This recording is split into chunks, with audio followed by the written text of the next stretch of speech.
Bent jau puolime tai tikrai buvo vienas iš solidžiausių žalgiriečių rungtynių. Čia aikštės gynyba, kurią taiko Nevėžis OptiBet prieš varžovus pirmosios atakos metu ir iš karto klubo apie permainas.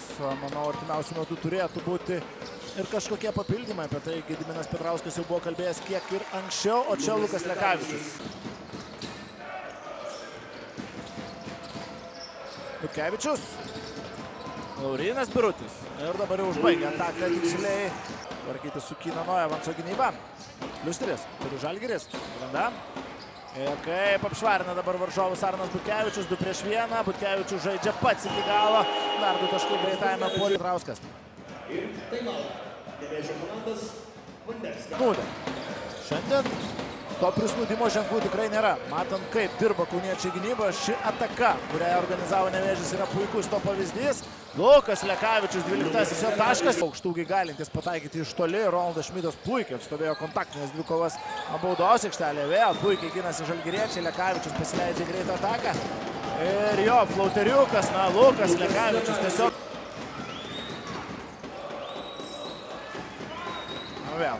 Šmitas su 2-2 su Nazu Mitrulongo, kuo šį kartą keičiasi. Šį likęs Mitrulongas pataiko.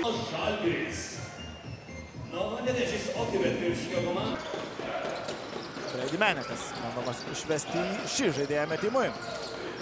Viktorijoje rungtynėse buvo galima matyti jau ir naujų derinių šiam aukštaūgiui, kuris dabar pataikė. Puolimas yra tiesiog puikus. 5 iš 6 pataikyti 3 taškai. Ir tik 3 taškų pranašumą turi Žalgiris. Keinanas Evansas nepavyksta pasižymėti taškais jam, tačiau antrojo šanso taškus dabar.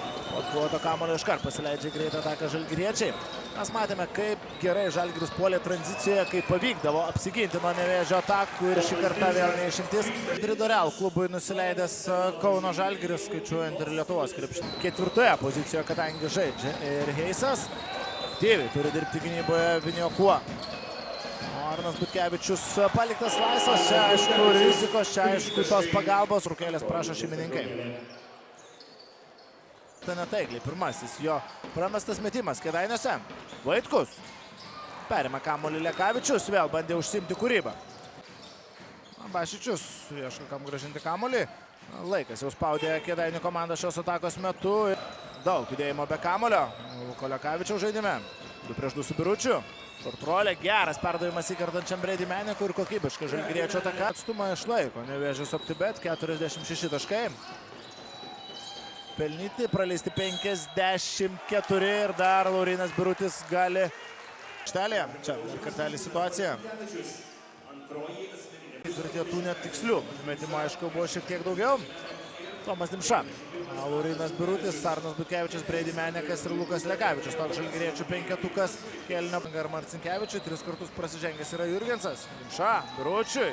Šis veido į krepšį užtikrintai žaidžia Laurynas Birutis 3 kėlinio starte. Šį metimą Nevėžio komandos legionieriui Dovydas Giedraitis. Dimšai. Giedraitis. Nesirišta metimų iš 3 taškų zonos, pasidalyja kamuoliu kauniečiai Kėdainiuose ir Brady Menekas užbaigė galingų dėjimų į krepšį. Pridėjęs prie savojo krepšio. Brady Menekas gali tapti skirtai milžiniška jėga Žalgirio komandos žaidime. Giedraitis po driblingo prieš Kelečių. Dimša jau pasiruošęs pasirodyti aikštėje. Gal tendencijas tarsi Nazą Mitrulongą turėtų keisti. Aišku, yra galimybė, kad ir Kinaną Evansą, atstovaudamas Prienams, Gargždams, turėjo šiokių tokių blykstelėjimų. Šį sezoną Kėdainių ekipoje pradėjo gana tvirtai Robertas Kelečius, kuris dabar pažeidžia taisyklės prieš Nazą Mitrulongą. Taigi tiesiog kryptelta čiurna, tačiau nieko ten rimtesnio. Panašu, kad nenutinka. Lavrinovičius po krepšio taikliai. Tai jo Lukas Lekavičius. Ir vėl bandymą žaisti per Viniokuą šį kartą jau jam centruojant. 1-1 netoks efektyvus Nevėžio centras. Taip, vis dėlto pataisyta. Galiausiai, kad Luko Lekavičiaus metimas buvo 2 taškų vertės. Sprendimų reikia greitų atakų Kėdainių komandai. Marcinkevičius tarp 2 žalgiriečių įstringa ir galiausiai gauna bloką nuo Lauryno Biručio.